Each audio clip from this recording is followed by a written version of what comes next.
So we are excited to host another episode of Squad Talks over coffee. Aaliyah has roped me back into the studio here. She told me we were talking about sales, and we're flipping seats actually. She's hosting, I'm talking.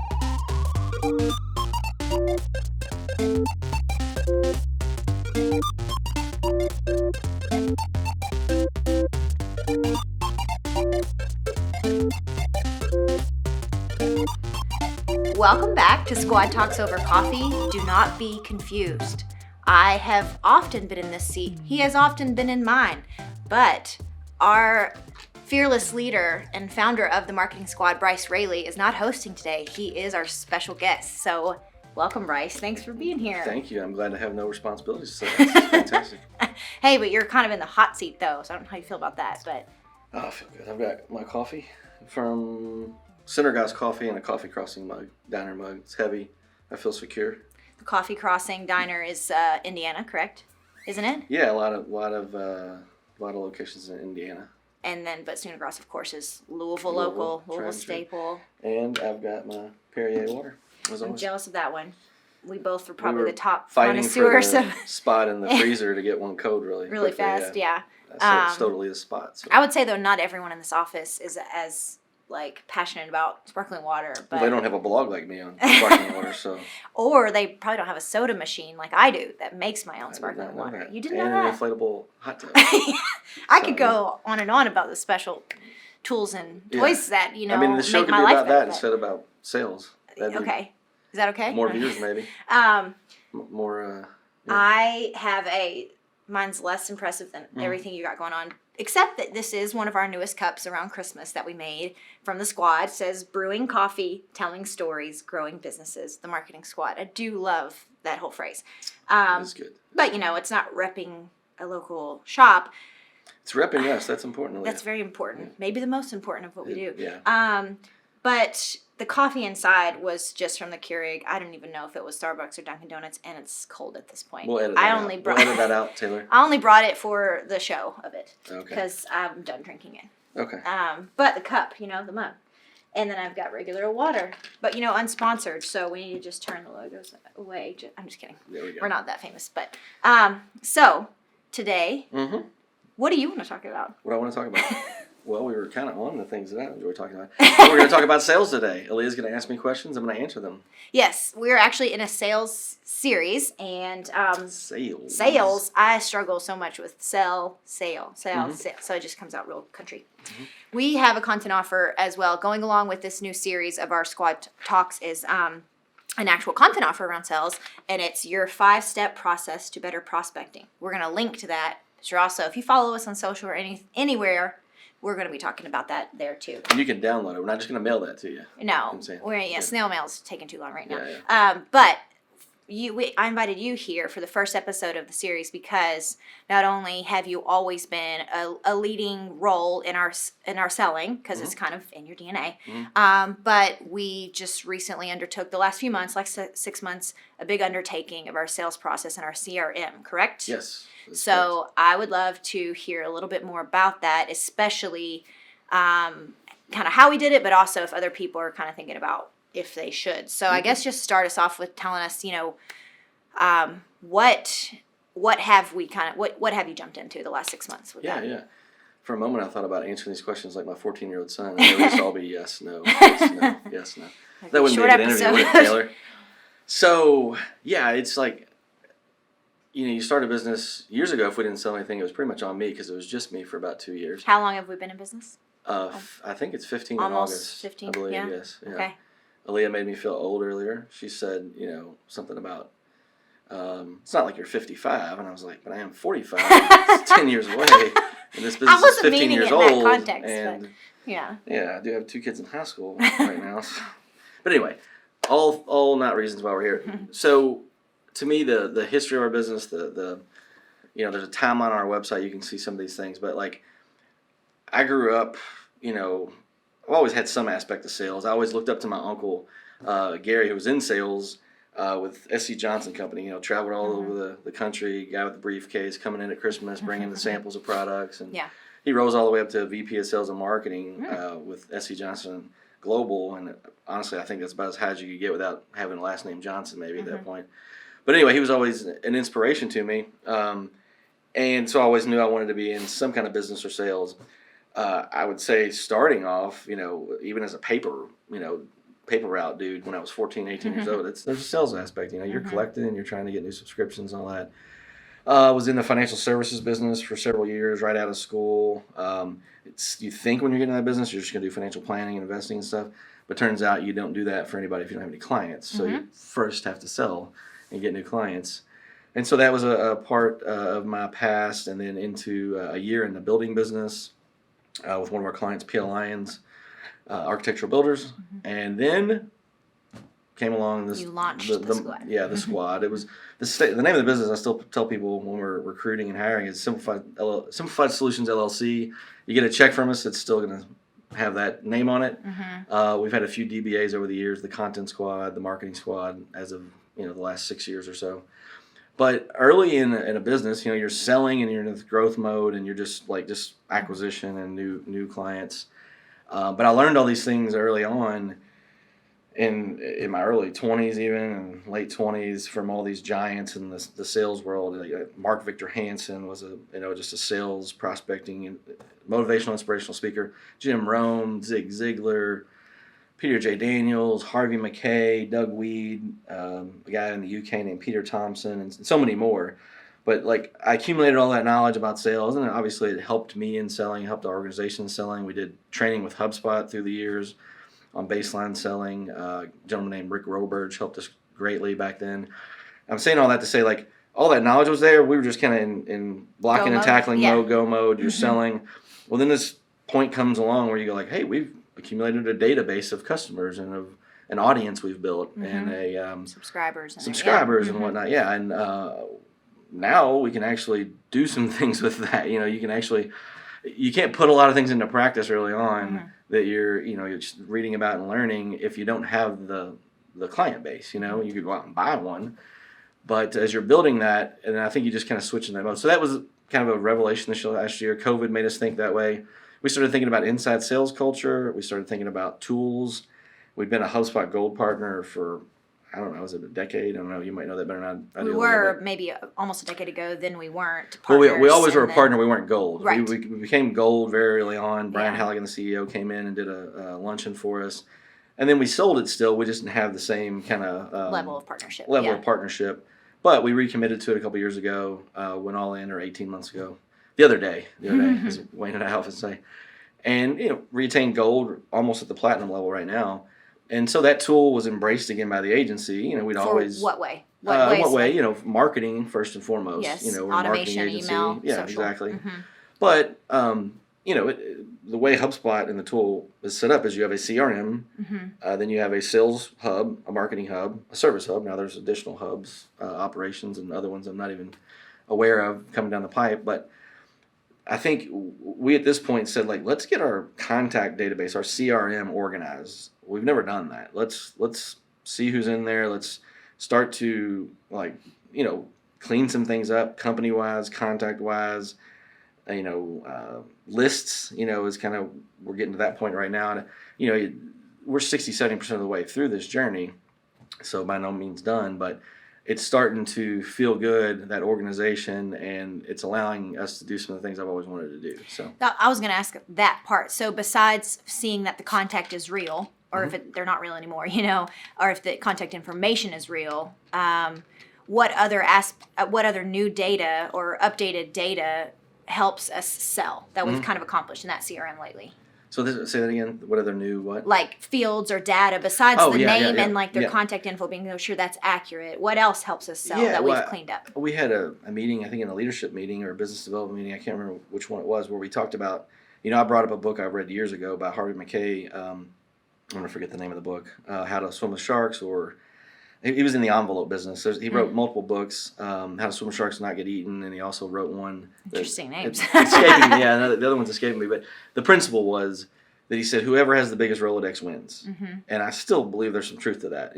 Is it a file Rolodex now? I mean, you have it's in people your to reach phone, out to. it's in your email inbox.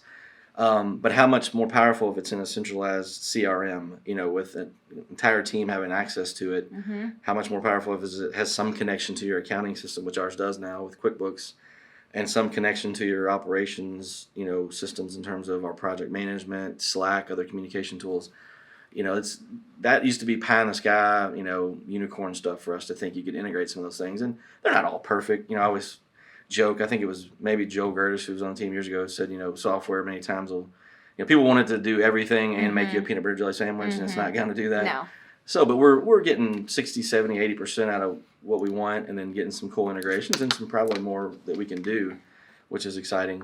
But I think as far as the contact fields that you asked about, with the place we're at now, we had basic information, but it was in 3 different spots with clients. So we have one source of truth now. Cleaned up, yeah. Yeah, so that's cleaned up. We've also said, there's custom fields. There's standard fields that come in HubSpot.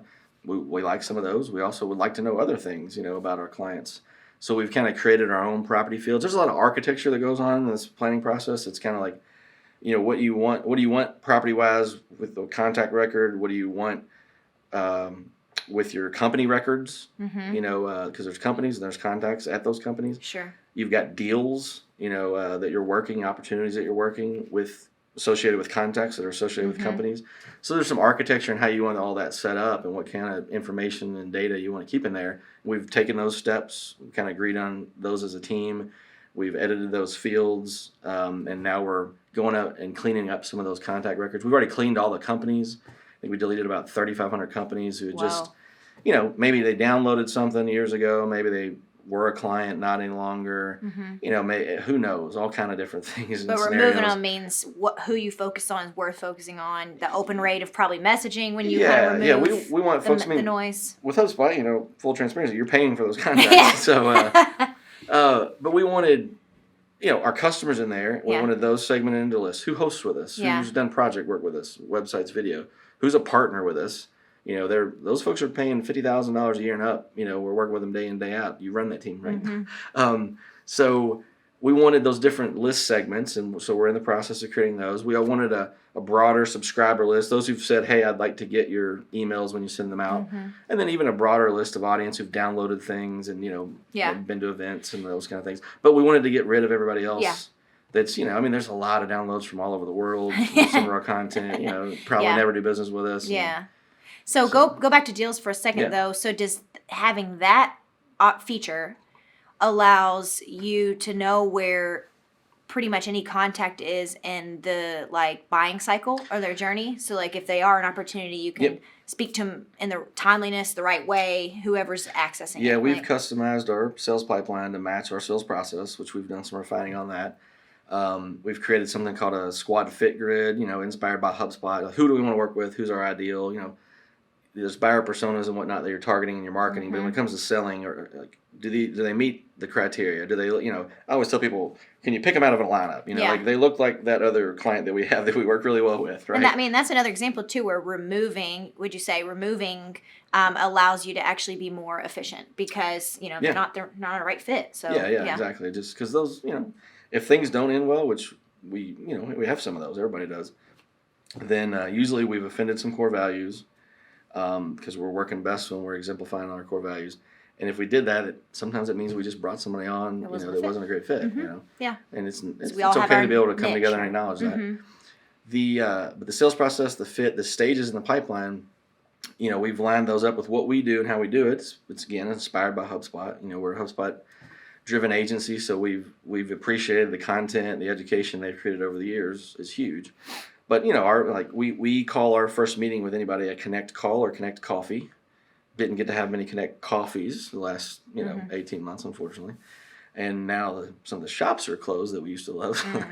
We're working on getting back out to those connect coffees. But whatever they're doing, we're trying to have a 30-minute initial meeting to say, does this seem like a good fit? That moves on into discovery meeting. A little longer meeting, on to kind of building a plan if it's a partnership or building a proposal if it's a project. And then, we've got, decision phases and those kind of things. But the pipeline is built that way.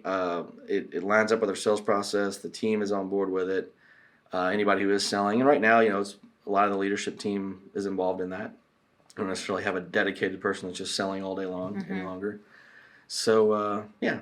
Would you say that the sales process, you just defined a little of it, discovery, so I mean, at the beginning, maybe there's just opportunity, then there's connection and discovery. Is that a lot different than what it was a couple years ago, or has it just been more formalized or more adopted by everyone? I think it's more formalized. We track it all now. We run on EOS, Entrepreneurial Operating System, so we track how many proposals go out a week on our scorecards, how many connection meetings, those things, like, they're just automated. Like, if you put connect on your calendar in Google for a meeting, extracts it to a dashboard, pulls it into a scorecard. So we're automating our tracking in the EOS tool we use and in HubSpot when these activities or any actions. Yeah. And is it perfect? No. I mean, does it miss something every once in a while? But I mean, it's much better than we've ever had, You can see trends in, like, hey, we haven't had as many connect meetings lately. We need to get our activity back up. Not as many proposals. We haven't created as many deals. Ultimately, the number that we care about is, did we hit our sales goal? We've had a stretch of months where we have, projects and whatnot. So, I mean, that's the end-all be-all goal. But you can measure other things that are indicators as, if you're not sending any proposals or opening up any new deals, then all of a sudden you're going to need one big sale to hit your number instead of several. So. I feel like, so we work with a lot of different clients that are different businesses, and I was shocked that some of them themselves, despite being successful or been around for a little while, still struggle to define their sales process or use a tool that houses their sales, like their CRM in general. I mean, would you say that that's the case, that a lot of people still use a spreadsheet? Not that it's all bad, but yeah, I mean, we're helping more and more people make this move and implement this. And you can't do it willy nilly. I'll say that. You've got to go. We dedicated a lot of time. We brought somebody on board on a contract basis at first, Jenna Fath, to help with this in a very dedicated way. I sat with her for hours each week, not taking the ball off of selling or activity, trying to still hit those goals. So it wasn't an either or kind of thing. But while we're simultaneously moving forward with that, carving out time to improve the process, improve the database, the sales tools, and then with some of her insight and digging into HubSpot and our representative from HubSpot, Rachel, just making the right decisions to upgrade a few tools here and there where it made sense to get access to some new features. And it's been great. We're doing our quotes through that tool now. But I still, you still see spreadsheets, and it's tempting. But you can get it done with a spreadsheet. I never try to come in and really, I hate to say the word poo-poo, but I can't think of a better word right now, Leah. I hate to downplay someone's, spreadsheet, because you have very successful businesses who don't even have a website. You have very successful businesses who... I think they're a little more the exception, but yes. They're the exception, but I hate to come in and go oh, man, you're doing it all wrong. When you've had massive success from word of mouth or from whatever it might be. And for some of those, it might be that a spreadsheet's just worked well and fine and good.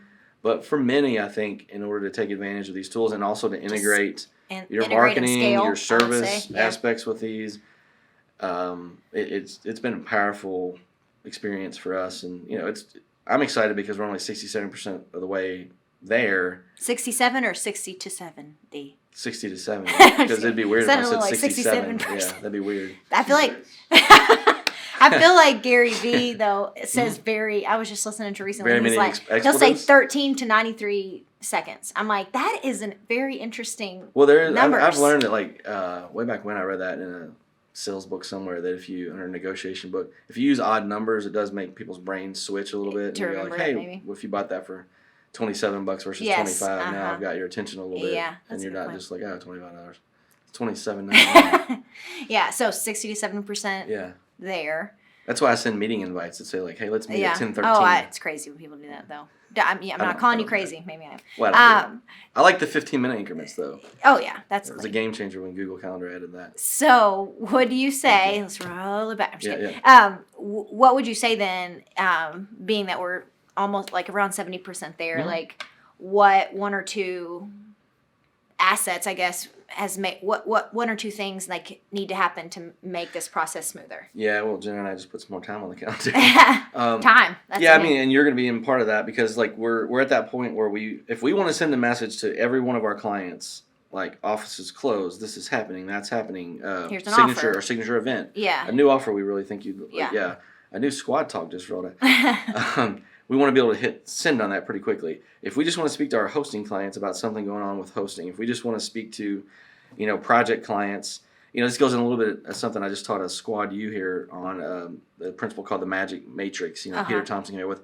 If you're looking at your client base and going like, well, they've done business with us in this way and this way, but not this way and this way. Yeah. A lot of times it's just they're not aware that the amount of video that Taylor does for this agency and our clients in the last 2 years versus what it was before is huge. Easy to forget who used them. Yeah, but if they built a website with us 3 years ago, they might go elsewhere for a video if that's not kind of in front of them. So I think getting to that point of that organized list and also having better information on our contacts. When we get in there and somebody wants to contact anyone at a company that we're working with, we gotta have the basics, the email, phone, all that kind of stuff. And we gotta know a little bit about them. Like we're working on our experience at the Squad. So if they're coming in for one of their QRPs, the quarterly review planning meetings, we want to know what kind of food, what lunch they like, what gifts have they enjoyed.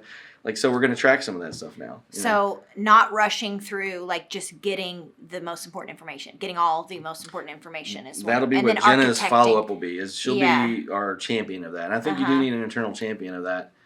And that's part of what we brought her on for. Her role is 50-60% sales support, a little bit of marketing support, and then some support for our admin, accounting areas of the business. But I think you have to have that champion. We're having a lot of clients ask us about that. Like, could we find someone that because it might be a part-time role with some of these folks that they're not a marketing agency that champions the sales process. Yeah, we've had our clients come to us and say, could you locate someone who could come in and maybe a shared resource that we partner with another company and they're just our HubSpot CRM administrator. So that lets me know too what we sort of just alluded to, that the other biggest asset is just allotting the time, and that's what a lot of people struggle with is feeling they don't have enough time. Yeah. But it sounds like you said it's worth it, but especially if you can grab a champion that will focus on it. If you can't focus the time. Yeah, and then maybe you can tap somebody inside the business, call this a special project and work through it that way. It's going to need someone with context in the business. Like, I've helped touch this. Leah's been with us coming up on 5 years soon,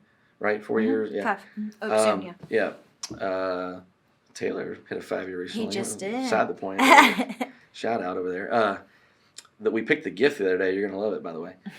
But we've got Wayne was involved in that process. So you got to have somebody with context that knows the history of the business and the client's relationships. And then you just need a champion, somebody that's shoulder tapped that can be the kind of special project person to help you through that.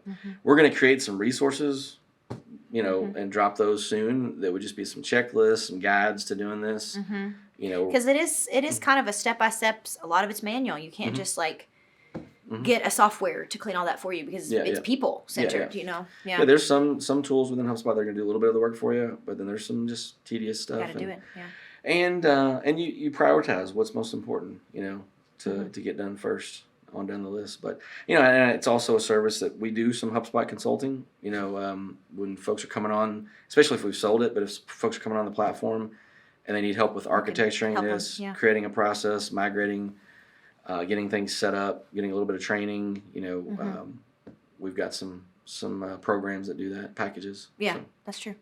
That's something people should consider if this has kind of gotten them energized about. I don't know how they can be worth energized it after is. This, Leah. I'm pumped up. Well, we'll end it this way then. Is it worth it or not? What have we seen any fruit of this already? Even though it's not all the way finished. But. Well, we can send quotes really quickly. We can move deals through the pipeline. Our forecasting is kind of the next frontier that we're getting to. There's a forecasting tool in HubSpot that'll tie kind of back over to our pro formas and accounting stuff that we do. It's just it's there. It's humming along. It feels very organized. You don't feel like you're walking around wondering if a deal got captured. Yeah. Where we're at, did a proposal make it out on time? Are we? What's our best chance to close in the next week or two? Yeah. Those are just things that we're not wondering as much as we did in the past. And, yeah. And we're getting more and more into using the tool fully. The video stuff is coming next. Some of the cool video things you can do, sending out video emails. So I'm excited. I feel like something you kind of alluded to it, but it's that you said inside sales, and last year you talked a whole lot about that phrase mining for diamonds. Yeah. We now the more clean and clear and and informative our database is, we can see the diamonds that are hidden there Yeah. for some of our current customers or current subscriber friends of the business that are in there. Yeah. That's an opportunity. That's money. You and know, that's a great book. I think we talked about it at a retreat last year, Acres of Diamonds by Dr. Russell Conwell, I believe. Good little short book you can read, but you've heard all kinds of leadership and books and nothing today, modern though. so- Nothing modern. I haven't read anything in Nothing's 10 from years. the on last this. 10 years. You've been running a business. 15. Yeah, Almost. I'll read things online. It's not full and Yeah. pieces of books. Sure, it's true. Me too. But so what was I going to say? I've already Mining forgotten. for diamonds. Mining for Diamonds. Or Acres of Diamonds. Acres Good of book to read. Diamonds, yeah. Yeah, there's an example in that book of an insurance agent's file cabinet. In our world, it's our CRM. What else can we upsell, cross-sell, referrals from our existing base? New value we could offer New to value. somebody. What we could go to them and say, what do you current wish? What trusted services partner. do you wish Yeah. we provided? Because Yeah. there's just power. We've learned over the years from Seth Godin and Gary Vee and all these folks about building an audience. They already Some like businesses you. can just build an audience and then say, what would you like? I'm just Mm-hmm. going to provide product services to this audience. So we're trying to build that audience larger, but we've also got a customer base that we can do that with. And so I think that's key. So Awesome. and exciting and fun. So it's been an interesting couple of months for our leader and in our sales side of the business, but like super, super exciting. Lots of architecting. So, all right. Well, we're going to wrap up that conversation. I don't even know how long it was, but I feel like it was packed full of diamonds as well. I mean, you name dropping all our team members and our... You did a great job hosting, Leah. It's fun to be in this other seat. I'd like to be in this seat from now on. We just Okay. talk. Yeah. Okay. That means I ask the questions, you give the solutions, right?